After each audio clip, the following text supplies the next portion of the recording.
Welcome to NarrativeNook audio tales where enchanted stories come to life. If you enjoy our stories, please subscribe, like and share to support our channel. Enjoy listening. Nicole walked into the office on her own, and all of a sudden, Ike appeared in front of her, holding something in his hand. "Nicole, I found some of the materials you wanted." Ike handed her the materials, prompting her to hurriedly take and inspect them. After confirming that it was what she wanted, she looked at him and said, "Thank you." "I'm sorry that it's not much," Ike replied, still feeling guilty about the fact that he could not aid Nicole when she needed help. "Don't say that. I'm very grateful that you've managed to acquire them. Now, I can carry the experiment out another 2 more times," she said, the corners of her mouth lifting slightly. "Yeah, okay. Good luck. I won't keep you for long. I need to get myself some food." Ike hurried off to the direction of the restaurant after he was done speaking to her. In response, Nicole stared at Ike from the back and thought, so, that was why he wasn't at the restaurant earlier. He was busy getting the materials for me. Nicole then turned around and walked into the office. There was no one else in there. Kelly was having lunch when she suddenly felt a sense of queasiness in her stomach and had gone to get some rest. Nicole closed the door, and due to the fact that she had no time to catch a break, she started working immediately. She began by reanalyzing all of the programs and data. It was then that Harvey and Kelly came back from the pantry and opened the door to see that Nicole was already working in front of the computer. "Ms. Riddle, why don't you take a break?" Kelly walked over and asked concernedly. "I need to do this for one last afternoon. After today, I can rest however I want," Nicole said, and proceeded to devote herself to work again. "All right, I'll help you out."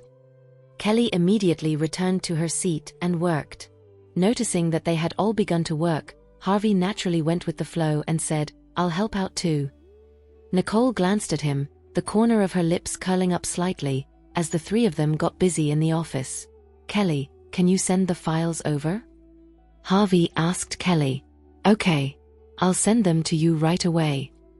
Harvey, sort the data out and perform a thorough inspection. "We only have 3 shots at the experiments this afternoon," Nicole instructed. "Okay. Let me assure you this time that there will be no more mistakes," Harvey said firmly. After the lunch break had ended, the rest of the team gradually returned to the office. Walking in to see Nicole, Harvey, and Kelly working already, all of them hurried over to their seats and resumed their work. The atmosphere in the office was great, and such was perhaps due to the fact that everyone knew that they had a few hours left. Once it was 2:30, Nicole asked, "Has the data in everyone's possession been incorporated?" "Just a little bit more," one of the team members said. "Is 5 minutes enough for you?" Nicole asked. "Yes."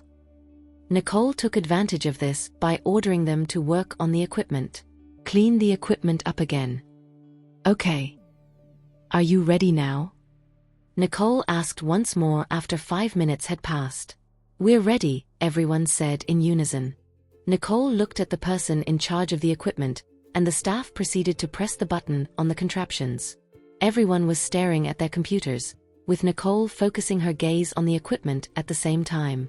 A few minutes later, the process halted, and just like that, a brand new chip was produced, prompting Nicole to look at the chip with a smile on her face. Then, some of the staff members opened the casing, brought the chip out, and handed it to Nicole. Nicole was filled with satisfaction as she looked at the chip in her hand. She did not expect that they would actually be able to produce one. Everyone was brimming with excitement as they stared at the chip in Nicole's hands as well.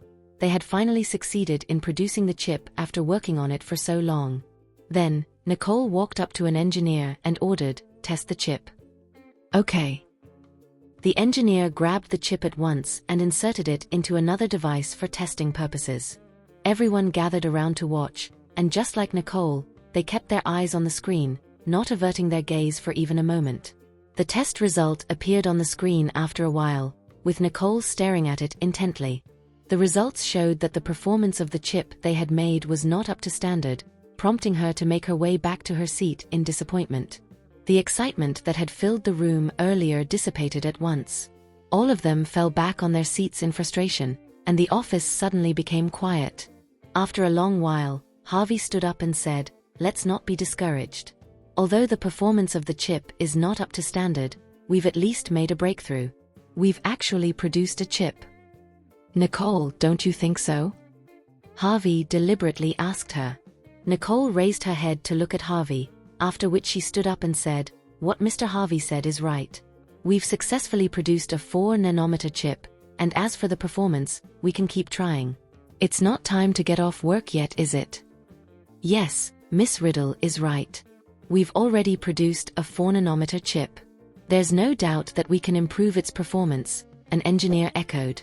"Yes, we can definitely get it done," another engineer said, and just like that, their spirits were lifted again.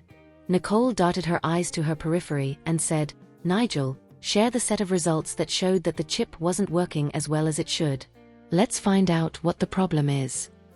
"Okay." It was then that the office returned to its erstwhile state of busyness. Nicole and her team gathered for another round of discussion as Harvey looked at all the activity in his surroundings with a smile on his lips. With the minute arm of the clock shifting, Nicole and her team remained busy in the office, while Carl's cargo plane was on the verge of landing. "We are going to land very soon. Please get ready, everyone." Carl looked at everyone and ordered, "Yes, sir." With the plane gradually descending in altitude, the cargo plane was eventually met with a safe landing. Carl then ordered everyone to get off the plane quickly, whereupon they drove to the Curly Corporation's base of production in an off-road vehicle that had been there awaiting their arrival. Upon arriving at the base, Carl and the person in charge switched places and assumed control of the production base.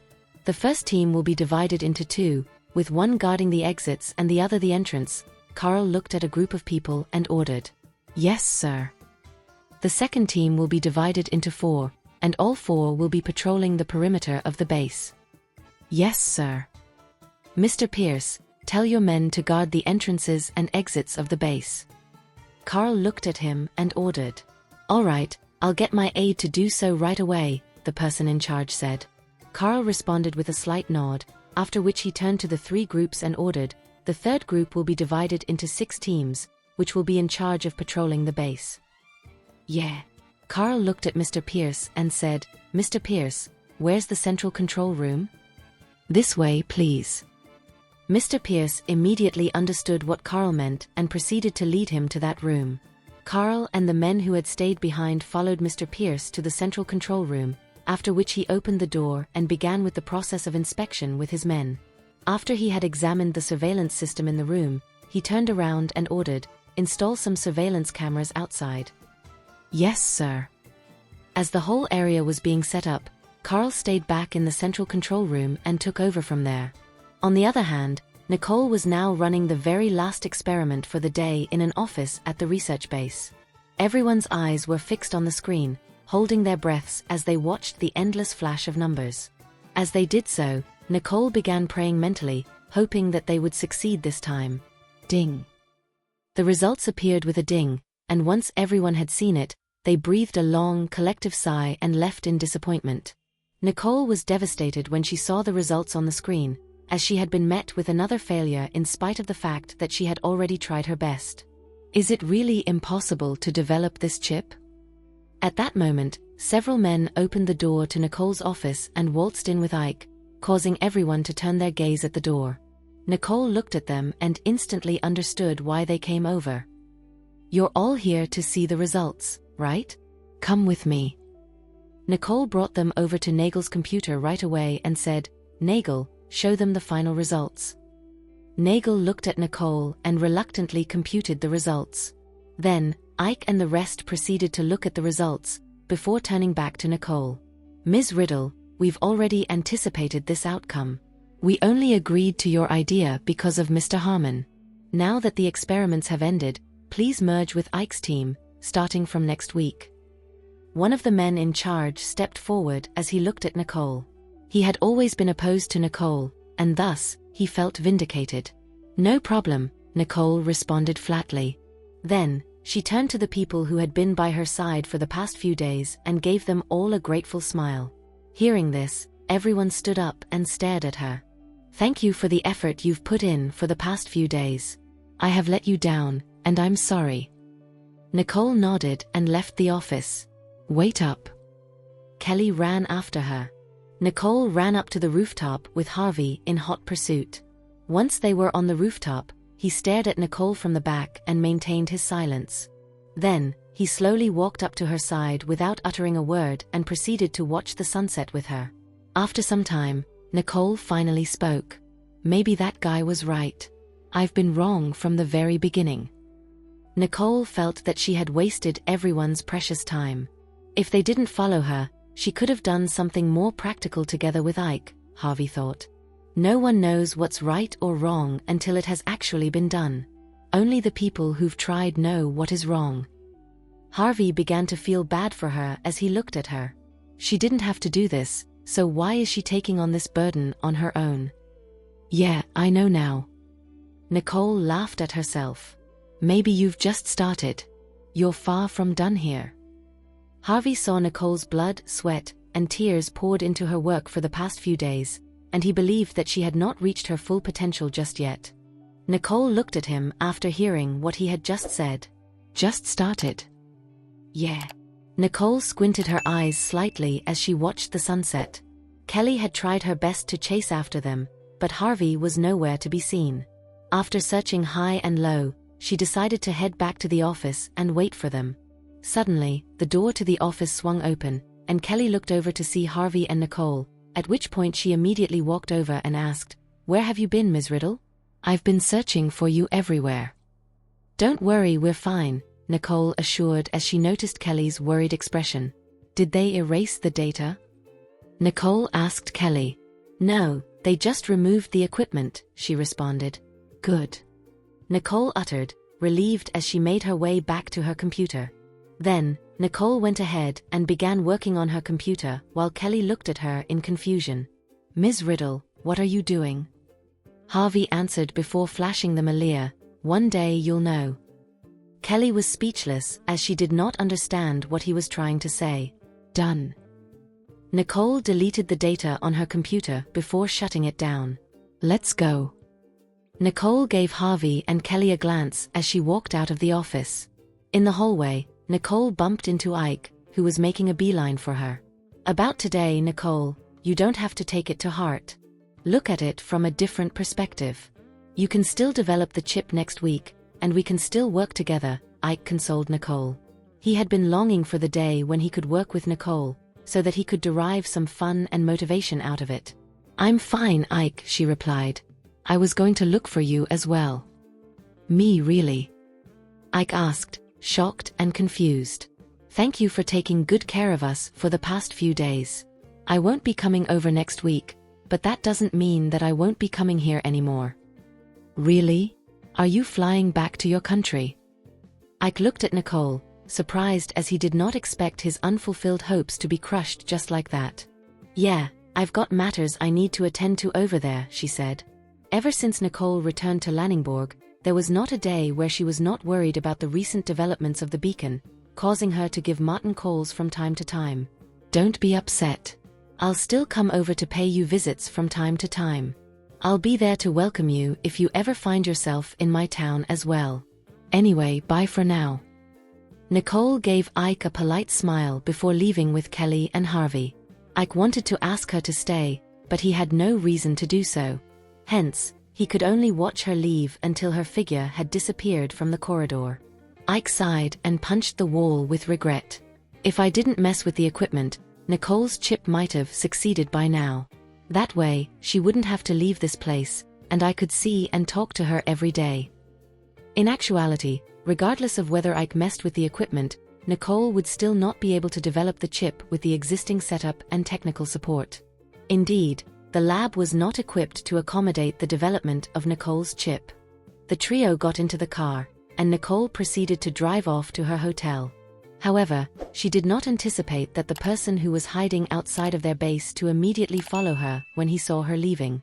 Nicole did not tell Kelly and Harvey about her stalker, as she did not know about it. After driving for some time, it dawned upon her that a car had been following her for a while now. Then, she smiled and slammed the brakes, halting the car in front of a mall. Harvey saw that it was not their hotel, and so he asked, "This is the mall. Why did you stop here?" "Bring Kelly along and buy me something here." I want to bring something back from my grandma. Nicole said, making an excuse up. And you're not coming along to buy something for her? Harvey looked at her, with his brows furrowed. I've ordered something, and it just got delivered, so I've got to retrieve it. Just get off, Nicole urged as she glanced over to the car that was following behind her. We can pick your order up with you and get a gift for your grandmother later, Harvey said, starting to argue with her. Hearing this, Nicole lost her patience and glared at him. Are you going or not?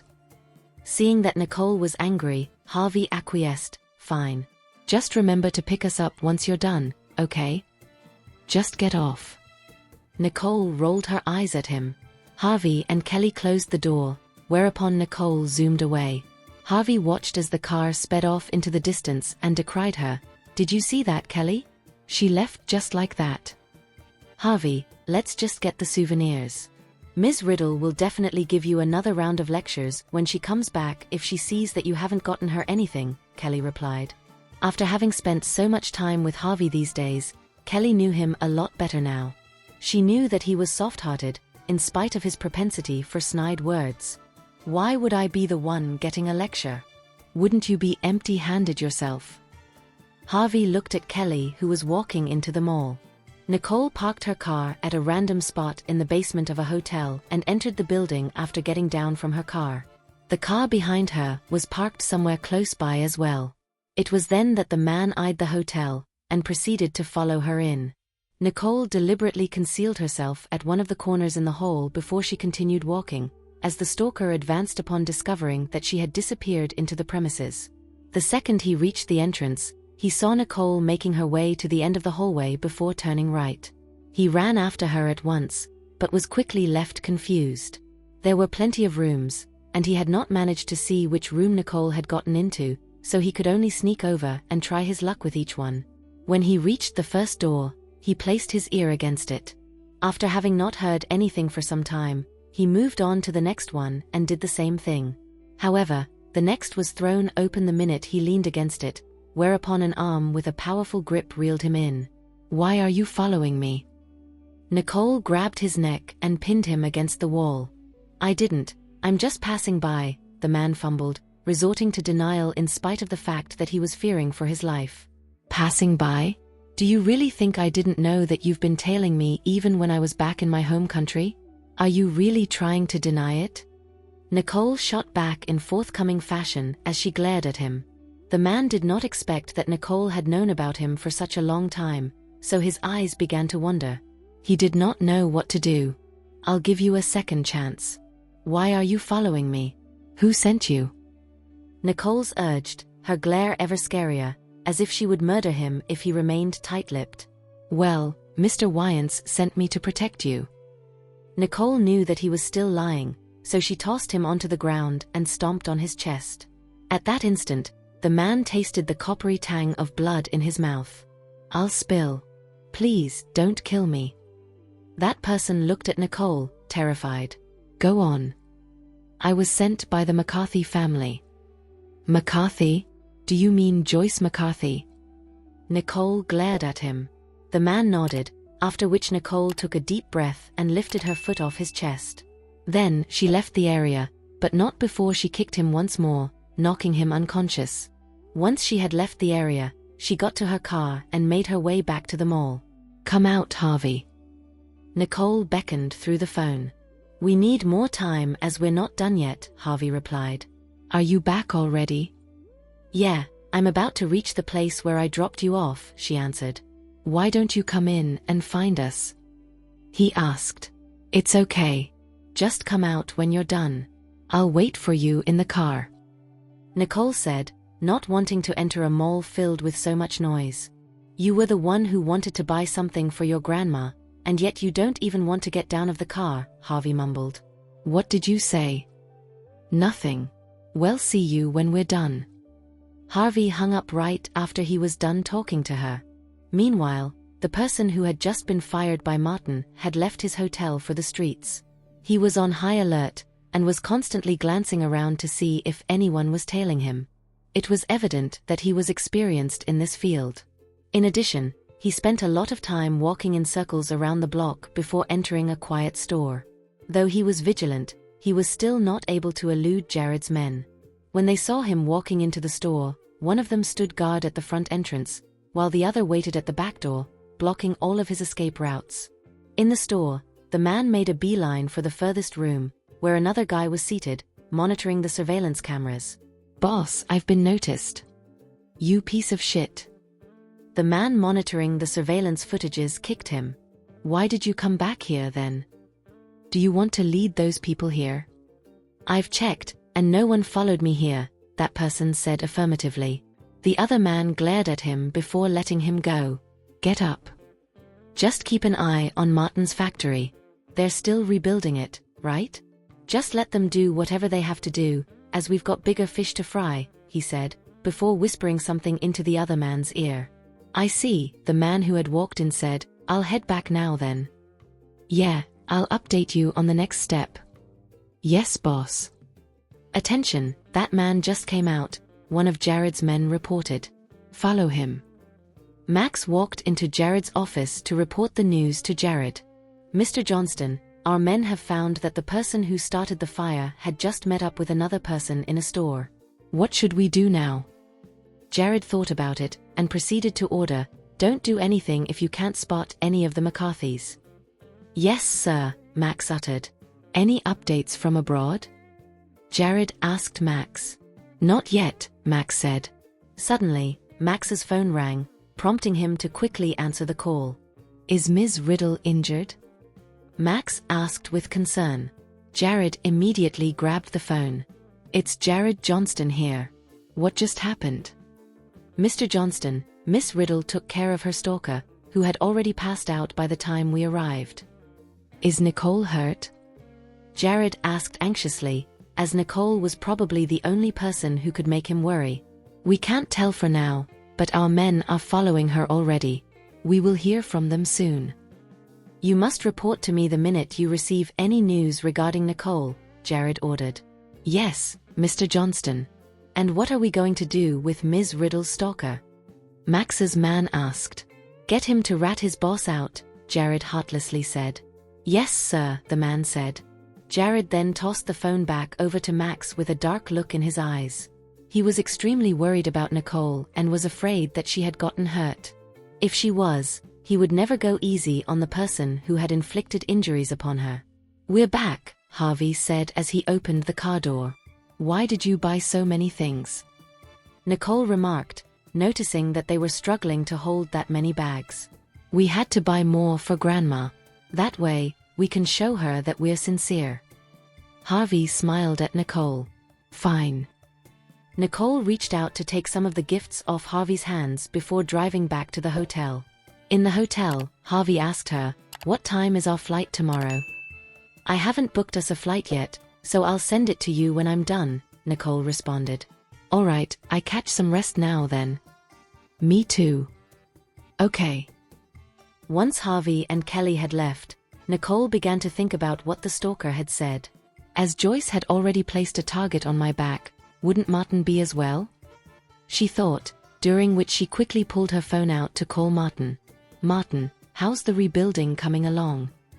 Nicole asked. "It's almost done now. How have you been?" Martin asked. "I'm all right." "The good news is, I'm coming back tomorrow," Nicole said, telling him about her return. "Tomorrow? Really?" Martin uttered, shocked to hear this.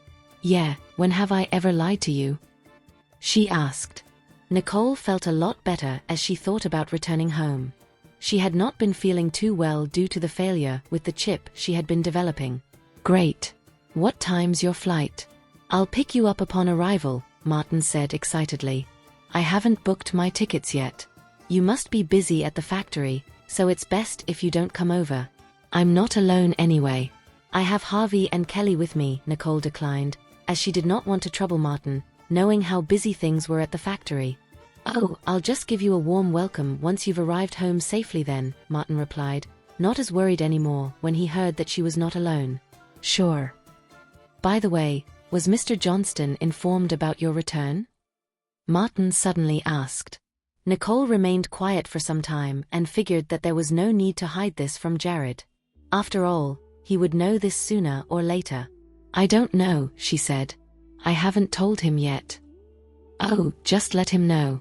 He will be so happy when he hears that you're coming back tomorrow. Martin deliberately clued Nicole in on Jared's feelings, behaving as though he was a wingman of sorts. Sure, all good. Bye for now. Nicole quickly ended the call in a bid to elude any conversations about Jared. Though the call ended, Nicole still could not help but consider whether she should tell Jared about her return. Though he had kept his promise before she left, she was still rather angry with him. She opened her chat log with him and stared at it without sending him a message in the end. The next morning, Harvey was already done packing as he waited for Nicole and Kelly in the morning. Harvey waited in his room for a very long time, but no one had bothered to knock on his door. Is Kelly not awake as well? They said that the flight was 8 in the morning last night. Harvey then looked at the time. It was already 6:30 in the morning, but Nicole and Kelly were nowhere to be found.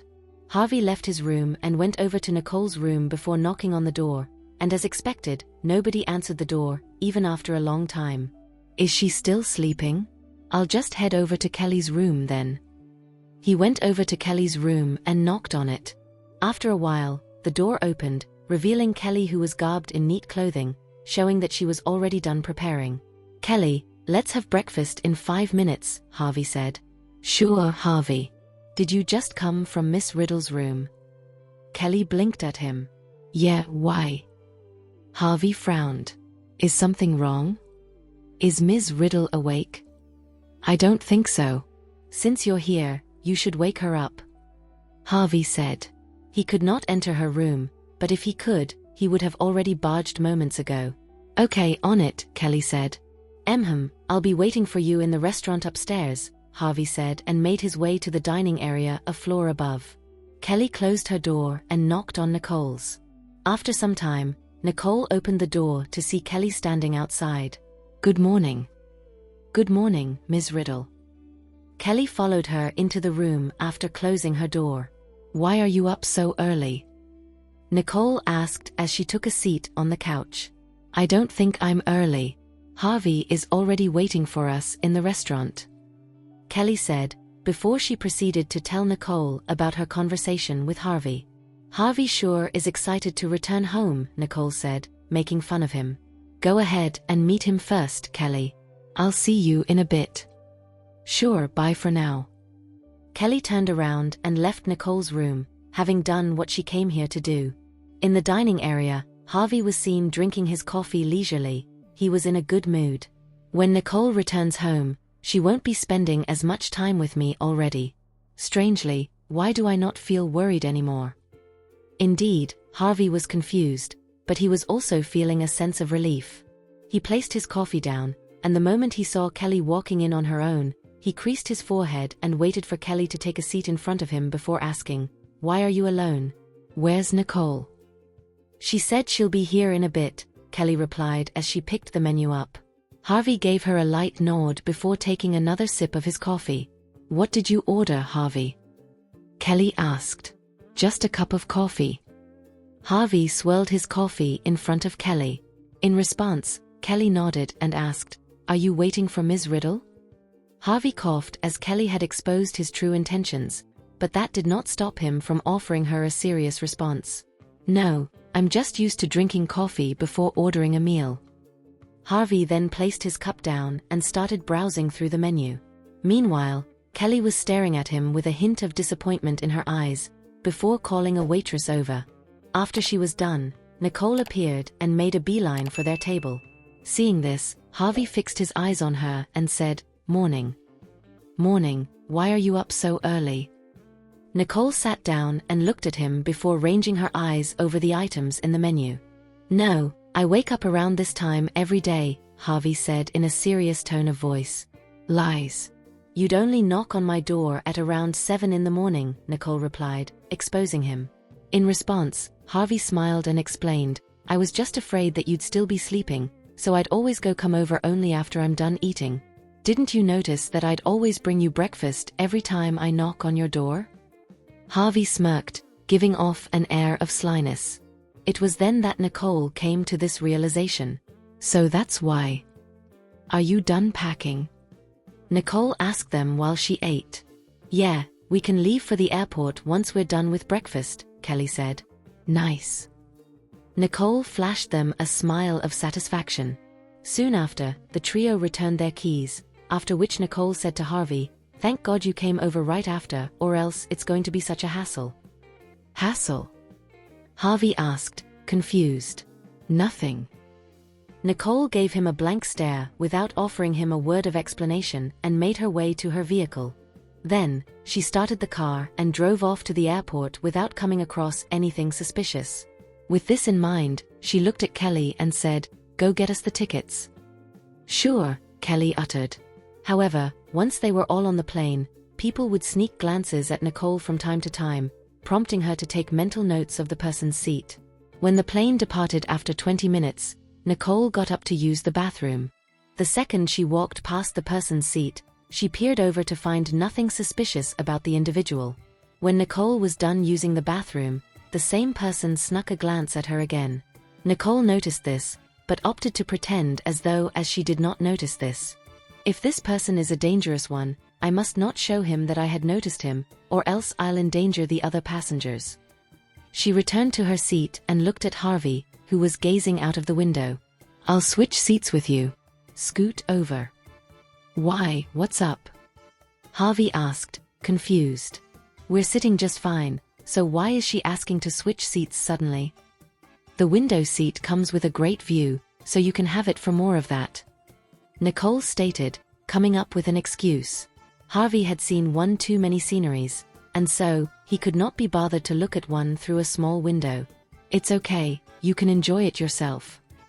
At the very next second, Nicole immediately shoved him in, as she was not having down with the idea of having a discussion with him. "What are you doing?" Harvey asked, shocked. "Just shut it and watch your movie." Nicole flashed him a nervous smile, and was not looking like she was joking at all. Harvey observed her odd behavior and instantly knew what was going on. He did not protest any further and returned to watching the movie with a heightened sense of alertness. After switching seats, Nicole kept paying attention to the person who was ignoring her. As soon as that person did something menacing, she would get up from her seat and take care of him. After about an hour, the man lost his patience. He rose to his feet and made his way to the bathroom, but as he was walking past Nicole, the plane experienced some turbulence. Seeing this, he took the opportunity to wrap his arms around Nicole. Nicole was quick to respond, and she did so by grabbing his hand and pinning him to the ground. "Who sent you?"